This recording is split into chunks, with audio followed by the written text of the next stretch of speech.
အားမင်္ဂလာပါအခုကျွန်တော်ကတော့အခုကျွန်တော်တက်ဆက်ပြပါတော့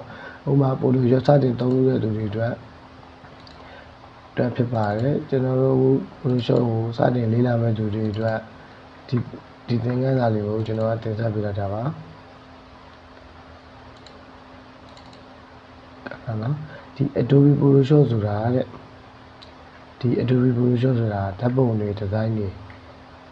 ပြီးတော့ဒီဇိုင်းတွေအဲ့ဒီဒီဇိုင်းတွေ edit လုပ်ပေးရဆိုရဖြစ်တယ်အဲ့ Photoshop ကို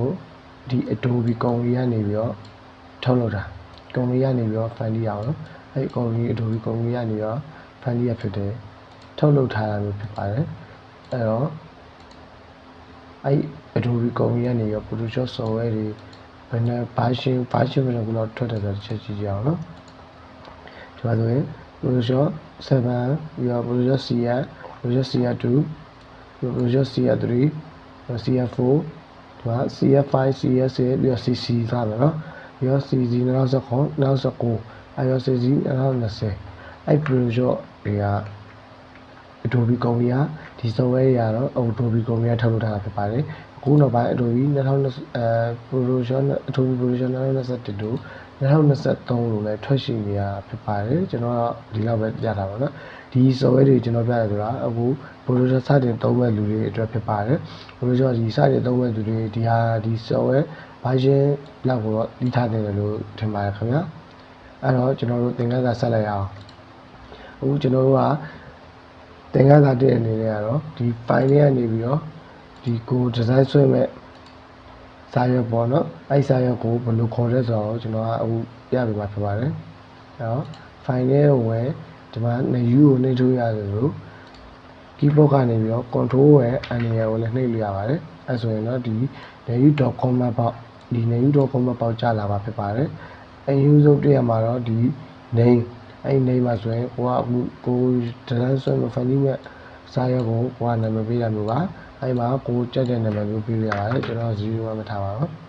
အဲ့တော့ဒီမှာကကျွန်တော်တို့ customize ကိုရေးပြပေးမယ်နော် customize ကိုရေးပါဒီဝက်ဒါဝက်ဆိုတာအကျယ်ကိုပြောတာပါ height ဆိုတာဒီအမြင့်ကိုပြောတာပါအဲ့တော့ကျွန်တော်တို့ကအဲ့ညမှာဘာဒီနဲ့တိုင်းလို့ရဆိုတာတစ်ချက်ကြည့်မယ်နော်ဒီမှာ pencil တွေ inch တွေ centimeter တွေ millimeter တွေ point တွေ pixel တွေဒီကောင်တွေနဲ့တိုင်းလို့ရပါတယ်အများဆုံးတိုင်းတာတော့ဒီဘဝ3ခုနဲ့ကျွန်တော်တို့အများဆုံးတိုင်းတာတွေ့ရပါတယ်အများဆုံးတိုင်းပါမယ်နော်ဟုတ်ကဲ့ကျွန်တော်က inch နဲ့ပဲအရင်တိုင်းလိုက်မယ်ကျွန်တော်ကဒီ inch ကိုဒီနေရာမှာကျွန်တော်က4လက်မှတ်ထားမယ် height နေရာမှာကျွန်တော်က6လက်မှတ်ထားလိုက်မယ်နော်ပြီးတော့ဒီမှာ resolution မှာ300 resolution 300ဆိုတာဒီကာလာပုံတူတွေဓာတ်ပုံတွေပါထုတ်မယ်ဆိုရင် resolution 300ထားမယ် offset တွေထုတ်မယ်ဆိုရင် resolution 300ထားမယ်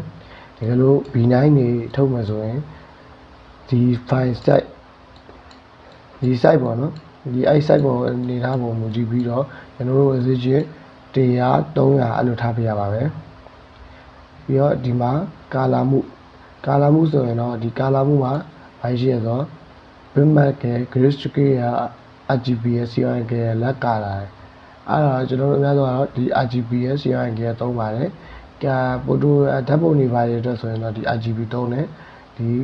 တခြား B9 တွေ offset တွေအတွက်ဆိုရင်ဒီ CRI ကသုံးပါတယ်ကျွန်တော် RGB နဲ့ပဲပြပေးပါမယ်ပြီးတော့ဒီညမှာ pencil inch က pencil centimeter နဲ့ခုရှိပါတယ်အဲ့ဒါကဘာလဲဆိုတော့ဒီမှာကိုက inch နဲ့တိုင်းမယ်ဆိုရင် pencil inch ကိုရွေးပြရပါမယ်ဒါပေမဲ့ကိုကဒီမှာ centimeter နဲ့တိုင်းမယ်ဆိုရင် pencil centimeter ကိုရွေးပြရပါမယ်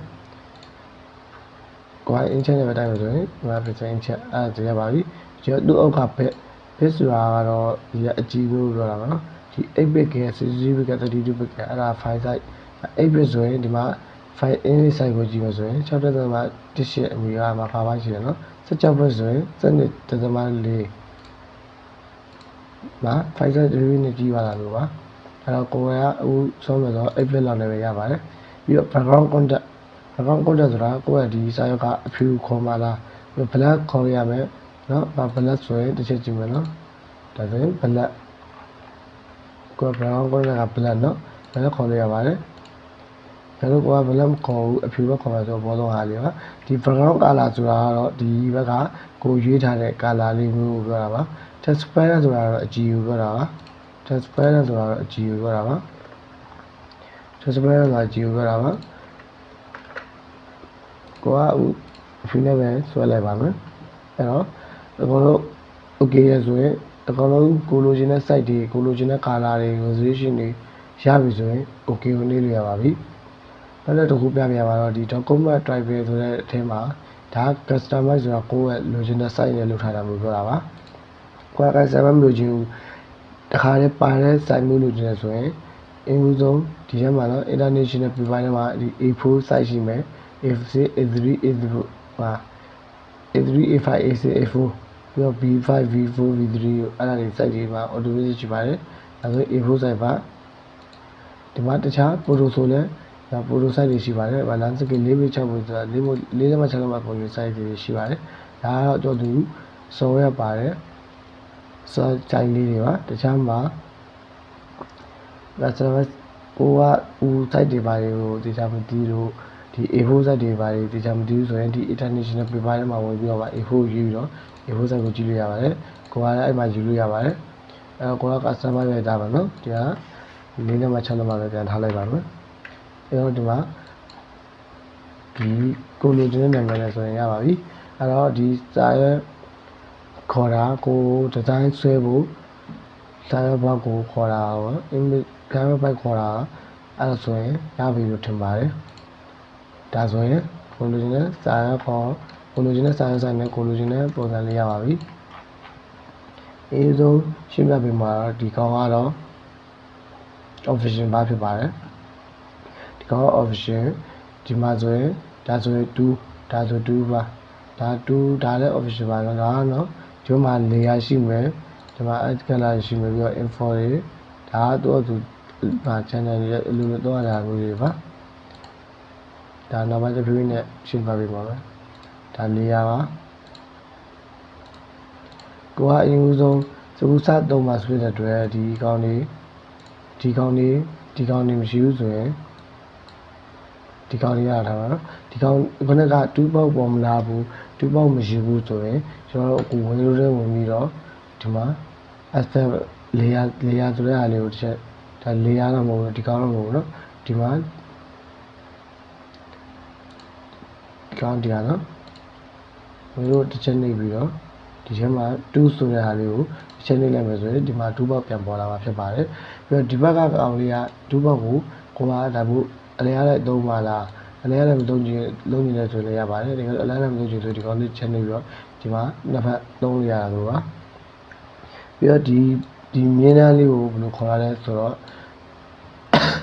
ဒီဂျာရူလာတန်းလေးပေါ့နော်ပေတန်းလေးပေါ့အဲ့ဒီရူလာကိုကျွန်တော်တို့က6ကျင်လေးရ4ကျင်လေးရပါတယ်အဲ့တော့ကျွန်တော်တို့ရူလာကိုခေါ်မယ်ဆိုရင် control R ဒါဆိုရင်တစ်ချက်နှိပ်လိုက်မယ်ဆိုရင်ဒါရူလာပြောက်သွားတာcontrol R ထပ်နှိပ်မယ်ဆိုရင်ရူလာပြန်ပေါ်လာတာပါဒီမှာကျတော့ကိုယ့်ကဒီရွေးချယ်မှုကိုဒီပြီးတော့2 official bar ပေါ့နော်သူကျတော့ကိုကဒီ2မှာတစ်ခုရွေးလိုက်တယ်ဆိုရင်သူအဲ့ official bar မှာ live ပြောင်းနေပါပါဆိုတော့ဒီတစ်ခုရွေးလို့ဆိုရင်အဲ့ဟို live ပြောင်းနေပါပါပြီးတော့တခြားတစ်ခါရှင်းပြပေးမယ်အရာလေးကတော့ဗာလဲဆိုတော့ဒီ module လေးကြောင့်ပါဒီ module လေးဆိုတာကိုလိုချင်တဲ့ပွားလေးကိုပုံစံကိုရွှေ့လို့ရပါတယ်ဒါဘာလို့ရွှေ့လို့မရလဲဆိုတော့ဒီ layer ထဲမှာ